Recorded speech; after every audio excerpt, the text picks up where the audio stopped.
अगर आप ऐसी मूवी एक्सप्लेनेशन की वीडियो देखना चाहते हैं तो हमारे चैनल को जरूर सब्सक्राइब करें। मूवी की शुरुआत में एक ड्राइवर गाड़ी लेकर कहीं जा रहा होता है, तभी अचानक उसकी गाड़ी के नीचे कोई चीज आ जाती है। वो नीचे उतर कर देखने जाता है तो ये एक हिरन होती है जो कि उसकी गाड़ी के नीचे आकर मर जाती है। जब वो गाड़ी लेकर वहाँ से जाता है तो वो हिरन वापस से खड़ी हो जाती है और उसकी आंखें देखने में बहुत डरावनी होती हैं। फिर हमें इस मूवी का हीरो दिखाया जाता है जिसका नाम सीक्वू होता है। इसकी कुछ ही अर्सा पहले डिवोर्स हो चुकी है और ये अपनी बेटी के साथ अकेला रहता है। आज इसकी बेटी की बर्थडे होती है, इसलिए वो उसके लिए गिफ्ट लेकर घर जाता है। कि बेटी इससे कहती है कि मुझे गिफ्ट नहीं चाहिए, मुझे अपनी मोम से मिलने बुसान सिटी में जाना है। उसकी बेटी की बर्थडे होती है, इसलिए वो उसकी बात मान जाता है। अगले दिन बहुत सारे लोग बुसान सिटी में जाने के लिए ट्रेन में बैठ रहे होते हैं। इनमें बहुत सारे स्टूडेंट भी होते हैं और सीक्वू भी अपनी बेटी के साथ ट्रेन में बैठ जाता है। तभी एक लड़की ट्रेन में घुस जाती है। वो बहुत ही जख्मी होती है और वो बार बार बोल रही होती है कि मैं मरना नहीं चाहती। इसी ट्रेन में एक पागल आदमी होता है। वो कुछ लोगों को बता रहा होता है कि लोग बाहर मर रहे हैं, वो एक दूसरे को खा रहे हैं, लेकिन वो लोग इसकी बात पर ध्यान नहीं देते।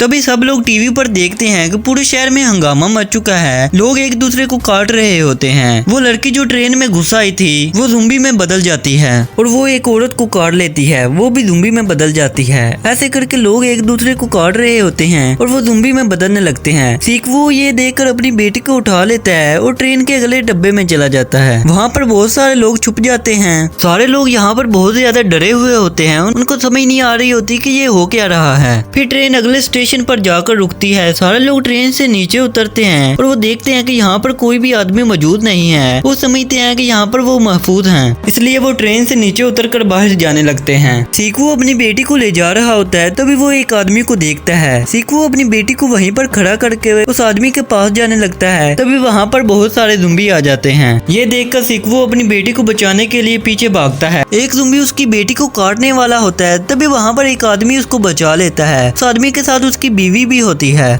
और सब लोग वापस ट्रेन की तरफ भागने लगते हैं। वो औरत उसकी बेटी को लेकर ट्रेन में चढ़ जाती है, लेकिन सीक्वू और उस औरत का हस्बैंड पीछे रह जाते हैं। वो भागते हुए बहुत मुश्किल से ट्रेन में चढ़ जाते हैं। वो डब्बा नंबर 9 में होते हैं और सीक्वू की बेटी डब्बा नंबर 13 में, इसलिए वो प्लान बनाते हैं कि वो ज़ुम्बीज़ को मारते हुए डब्बा नंबर 13 में पहुंच जाएंगे। वो वहाँ सारे ज़ुम्बीज़ को मारते हैं और डब्बा नंबर 13 में पहुंच जाते हैं। सीक्वू अपनी बेटी को देखकर बहुत ही खुश होता है, लेकिन वहाँ पर बहुत सारे ज़ुम्बीज़ आ जाते हैं और वो उनसे बचते हुए अगले डब्बे तक पहुंच जाते हैं। जब वो अगले डब्बे तक पहुंचते हैं तो उसका लॉक लगा हुआ होता है। ज़ुम्बी इनकी तरफ आ रहे होते हैं, तभी एक आदमी इनकी जान बचाने के लिए अपने आप को ज़ुम्बीज़ के हवाले कर देता है और वो सीक्वू से कहता है कि मेरी बीवी का ध्यान रखना। जब ट्रेन थोड़ा आगे जाती है तो उसकी पटरी पर कुछ कंटेनर पड़े हुए होते हैं, इसलिए ट्रेन का कैप्टन ट्रेन को रोक लेता है और वो सब लोगों को बताता है कि ट्रेन की पटरी खराब होने की वजह से अब हम आगे नहीं जा सकते। तभी सीक्वू अपनी बेटी और उस औरत को साथ लेकर बाहर जाने लगता है। बाहर बहुत ज्यादा ज़ुम्बीज़ जमा हुए होते हैं। सीक्वू अपनी बेटी को उठाकर वहाँ से भागने लगता है। सारे ज़ुम्बीज़ इसके पीछे लगे हुए होते हैं। तभी सीक्वू एक ट्रेन को जाते हुए देखता है। वो भागते भागते उस ट्रेन पर चढ़ जाते हैं। ट्रेन पर पहले से ही एक ज़ुम्बी मौजूद होता है और वो सीक्वू पर हमला कर देता है। सीक्वू इसे ट्रेन से नीचे गिरा देता है, लेकिन जब वो अपने हाथ की तरफ देखता है तो ज़ुम्बी ने उसे भी काट लिया होता है। वो अपनी बेटी और उस औरत को बताता है, जब भी तुम्हें रेस्क्यू टीम दिखे तुम ये ब्रेक दबा देना और नीचे उतर जाना। उसकी बेटी उसका हाथ देख लेती है और वो जोर जोर से चलाने लगती है। वो दरवाजा बाहर से बंद कर देता है और वो रोने लगता है। उसको ख्याल आता है कि जब उसकी बेटी पैदा हुई थी। ये सोचकर वो थोड़ा सा मुस्कुराता है और ट्रेन से नीचे कूद जाता है।